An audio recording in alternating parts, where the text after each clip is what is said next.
Hey, welcome back to our channel. In this video I want to show you how to find your bookmarks on X.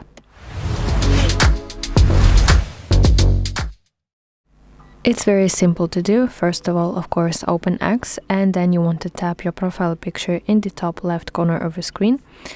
Now in this side menu you want to find Bookmarks section, and in this page you will see different posts that you have ever saved to your Bookmarks section, and they are organized chronologically, and that means that the most recently saved posts in your Bookmarks section will appear at the top.